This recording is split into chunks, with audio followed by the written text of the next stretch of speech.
Boxing Ego here. If you like this video, make sure you hit the like button and also subscribe to the channel and hit the bell icon on the top of your screen to get notified when the latest new content drops. 1.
Hold the cord.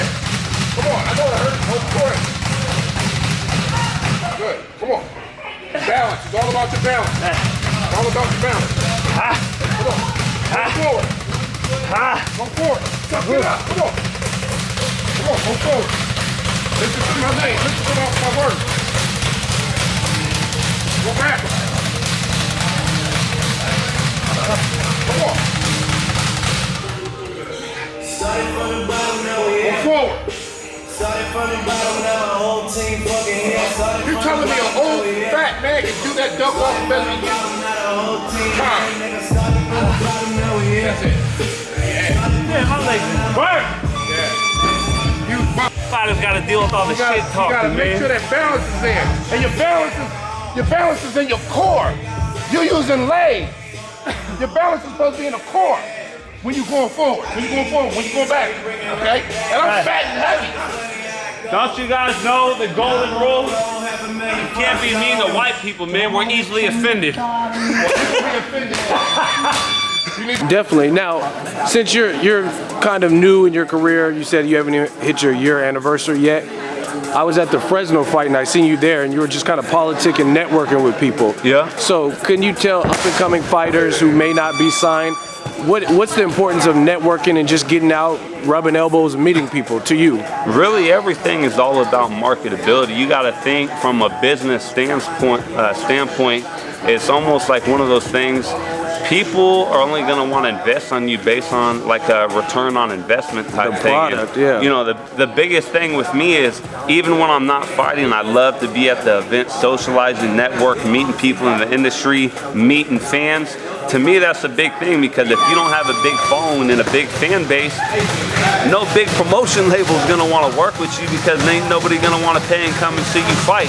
So the biggest thing with me is I get so much love and support, like I mentioned. So the biggest thing that I like to do when I go out to these events, socialize, meet with the fans, take pictures, sign autographs, and really just kind of market myself more and meet more people that are higher up in the industry, to find out if they don't know about me, that I let them, find out who I am. And, first impressions are everything. So when you can go and meet somebody and then actually can see you in person, it means a whole world of difference than actually seeing somebody on paper.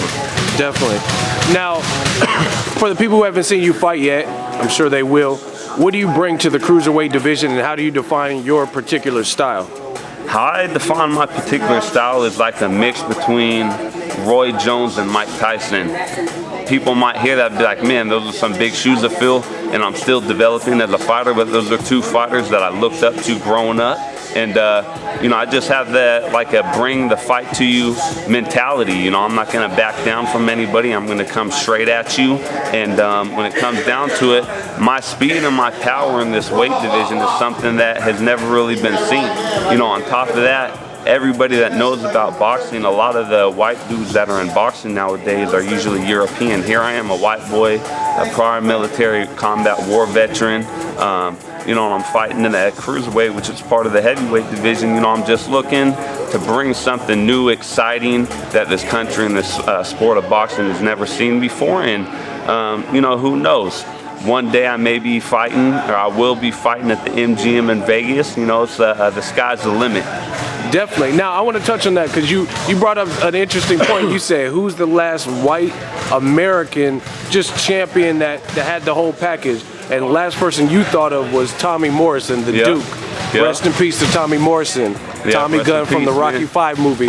So, not saying you're going to beat Tommy Morrison, but why do you feel like you have the package to be the next, I guess, white, Caucasian, American? The great white hope, baby. The great, you said it, okay, the great white hope. The biggest thing is, no matter how much of the fighters that have come before me and kind of paved the way, we always try to follow in the footsteps behind some of the greats, behind some of the legends. But still in that, every fighter brings something new to the table. They have a different, you know, fighting ability. You know, they just, everything about them could be something completely different. With me, I just want to be able to bring something new to the table and to the sport that nobody's ever seen before. I want to be the in-living flesh Rocky.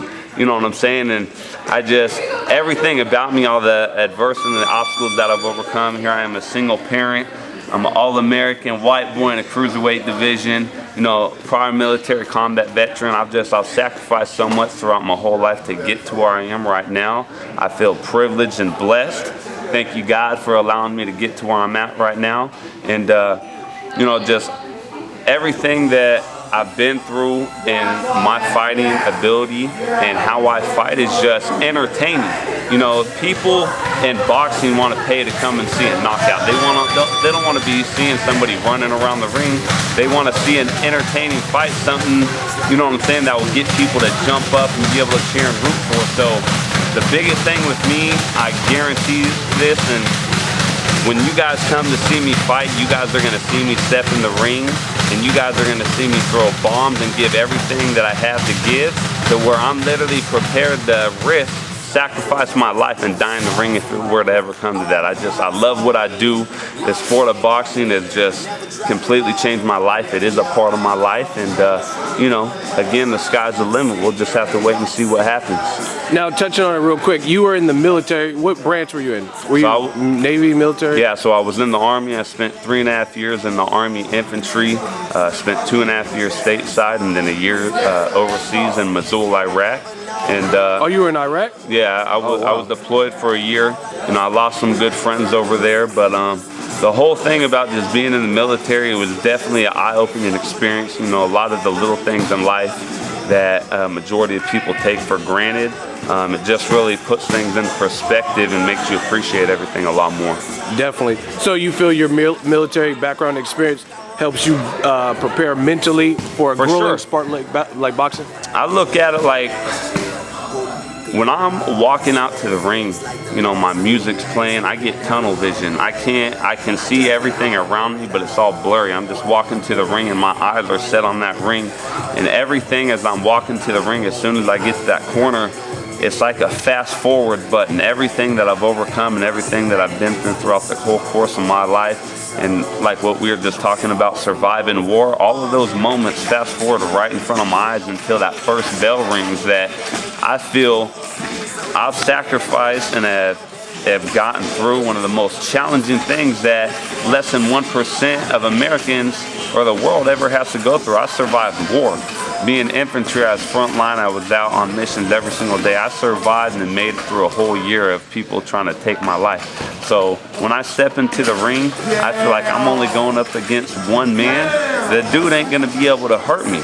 You know, I've already survived war. What's this dude gonna be able to do to me? So you know, the military definitely has prepared me and helped me out mentally to create and make a stronger fighter.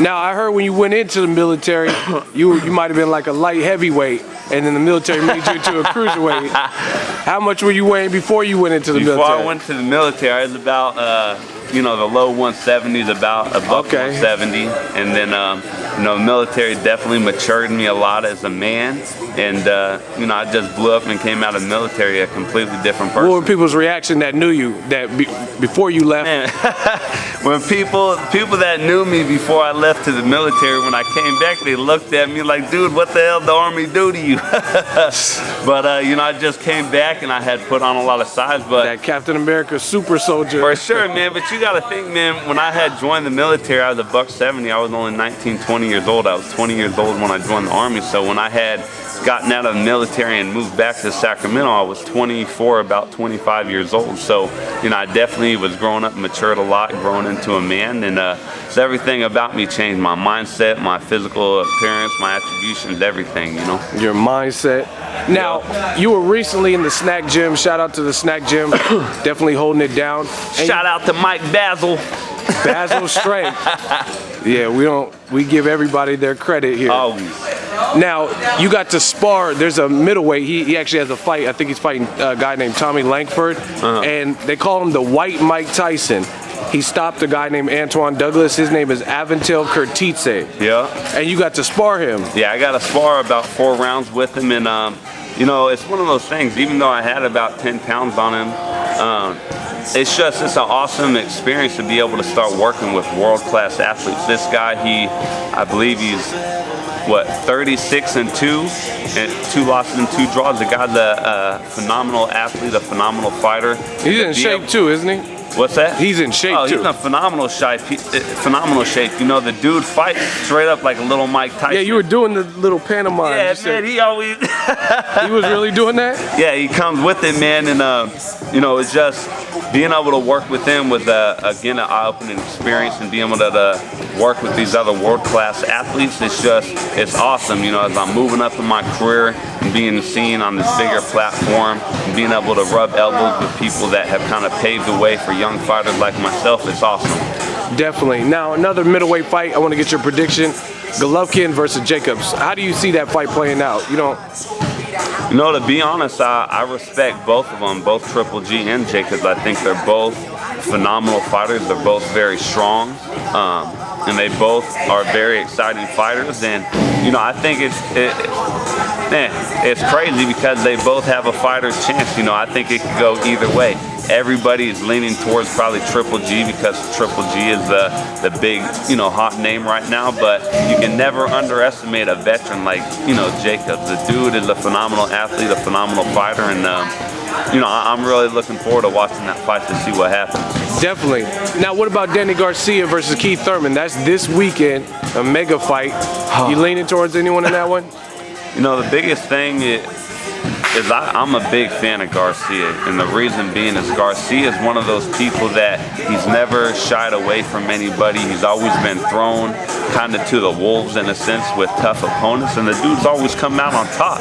And the dude's just a phenomenal fighter, and one thing about him is everybody that I've seen that tries to exchange with Garcia always gets clipped and caught. Garcia's got that secret power that once he catches you, it's lights out, man. So, you know, I think that Garcia-Thurman fight is going to be a phenomenal fight also.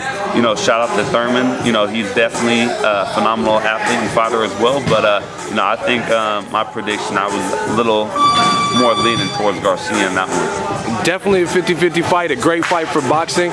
We need more of those fights. Now, last fight prediction, Canelo versus Julio Cesar Chavez Jr. Mexican showdown, May 6th, Cinco de Mayo. You leaning towards anyone in that one?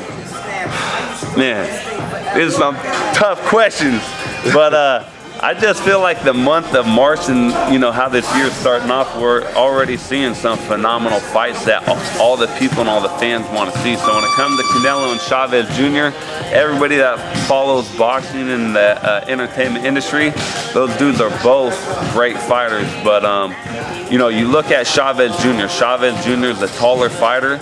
In order for him, I feel, to win the fight, he needs to keep Canelo out at the end of his punches and stay long.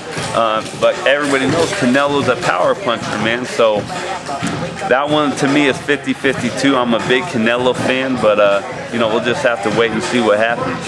Definitely. Now, what's your just message to the fans, people who are just getting familiar with the